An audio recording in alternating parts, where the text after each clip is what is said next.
All right, let's jump right into this explainer and crack the case on one of the most famously misquoted phrases in history. I mean, if you've ever walked past a motivational poster, picked up a coffee mug at a gift shop, or seen a gym t-shirt, you have absolutely seen the text we're going to break down today. But as we're about to find out, a little bit of linguistic detective work completely changes the meaning of a phrase that millions of people literally wear on their chests, thinking they know exactly what it means. You know that iconic scene from the cult classic movie, The Princess Bride? There's this incredibly bombastic character who just keeps yelling, "Inconceivable!" every time something goes wrong, even as those exact things are happening right in front of him. Finally, his buddy just looks at him and drops the famous line, "You keep using that word. I do not think it means what you think it means." Well, just like that movie quote, there's a phrase plastered all over modern culture that doesn't actually mean what society thinks it means. We use it all the time, but we've somehow completely lost the original context. Yep, I'm talking about Philippians 4:13. I can do all things through Christ who strengthens me. If you do a quick image search for this online, you're going to see a very clear theme right away. It is almost always paired with images of superhuman achievement. We're talking buzzer-beating basketball wins against impossible odds, a lone hiker standing on top of a treacherous mountain peak, a boxer knocking down an opponent, or, the intense close-up face of a roaring lion. The cultural takeaway is super clear. Through divine power, I am fully capable of achieving unlikely victories. But hang on a second. Does all things really mean we're suddenly infused with superhero powers to pull off these unlikely victories? We tend to treat this phrase like a magical guarantee, right? We use it to hype ourselves up, telling ourselves we're definitely going to get that insanely competitive job, or pull off a miraculous win, or conquer some massive physical challenge.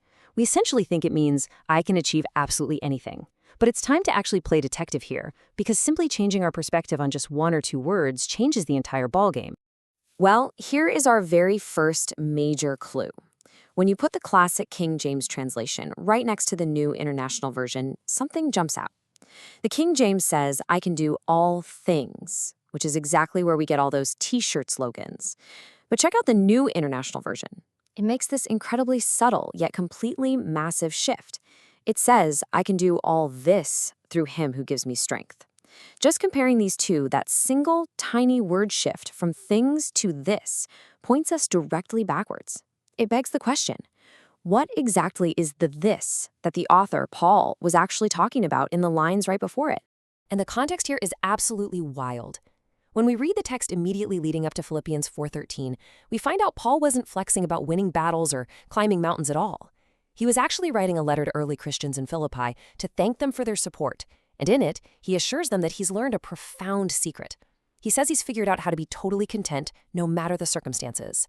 He was declaring that he had learned how to survive extreme poverty, deep need, crushing hunger, and even massive abundance without losing his faith or his peace of mind. That is the actual this he's referring to. Okay, this is where the linguistics get super fascinating. The original Greek verb used for I can do is ischo. Now, this word literally translates to be strong or to have power. But in this specific historical context, linguists agree that the most accurate English equivalent is actually to endure or to suffer patiently. That single dictionary definition radically transforms the entire sentence from the slightly arrogant, "I can achieve anything" vibe into a deeply humble, powerful statement. I have the power to endure. So put it all together, and the verse actually says, "I can endure all things through Christ who strengthens me." This isn't a promise of a shiny gold medal or a big promotion at work. The text is actually offering a much deeper, far more profound promise to the reader. It's the promise that a person can patiently endure sickness, heartbreak, failure, deep poverty, and intense suffering without completely breaking apart. Now, let's be totally real for a second. Hearing that you just have to endure can bring up some very real, very human frustration. I mean, if you see stories of instantaneous miracles or watch people in your own life get rapid-fire solutions to their problems, it's pretty normal to feel a little jealous. You kind of want to scream, if divine power is real, where's my sudden miracle? Why do they get the quick fix while I'm stuck waiting in pain? Why do I have to be the one who endures? Well, if we look back at the source text, it completely shatters the illusion of the instant miracle. Those famous sudden miracles, they weren't actually sudden at all.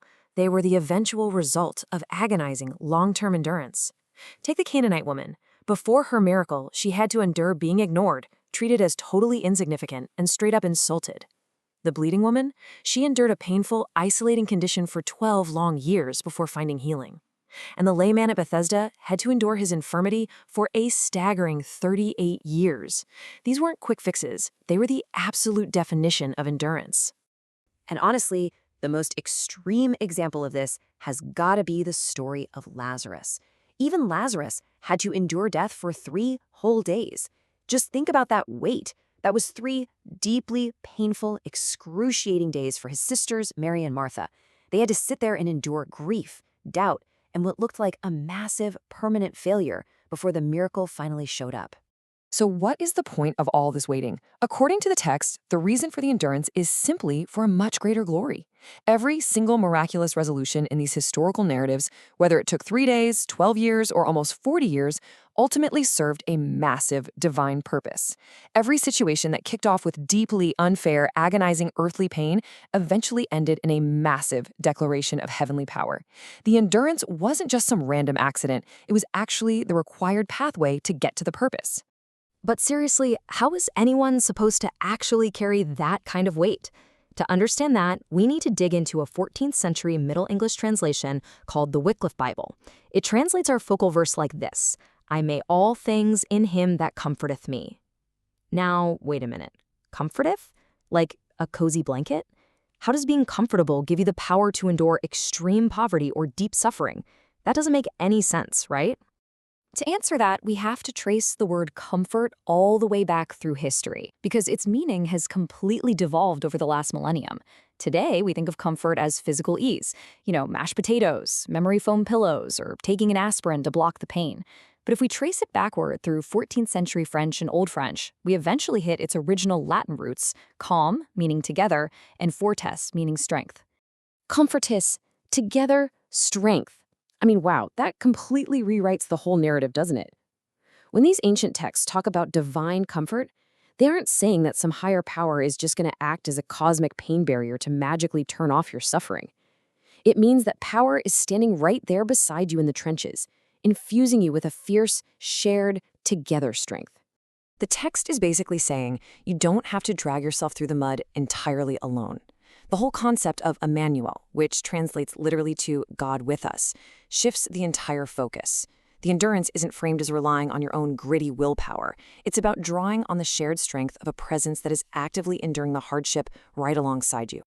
Think about it like this. Context completely changes how we experience things. Walking down a creepy, dark alley feels vastly different if you're walking a tiny, fluffy Pomeranian versus a highly trained, protective Rottweiler. Going under for open-heart surgery is a very different experience if the person with the scalpel is the top surgeon in the world instead of the guy who just wrapped your burrito at lunch. Taking an evening dinner cruise is totally different if you're with your romantic partner versus, say, your second-grade teacher. How you feel about any terrifying or stressful situation changes completely based on who is standing next to you. Which brings us right back to our guy, Paul. His grand secret to surviving both crippling poverty and massive abundance wasn't some superhuman bootstrap willpower. His secret to true contentment was simply knowing who he was enduring it all with. He was relying entirely on the ultimate together strength of having his Creator right by his side. When you have that together strength, the narrative shows some pretty incredible things happening with pain. Look at the biblical story of Joseph. The guy endured horrific betrayal by his own brothers, was sold into slavery, and sat in a prison for a crime he didn't commit. At the time, it seemed like absolute, pointless evil. But eventually, Joseph's position allowed him to literally save an entire nation from starving to death.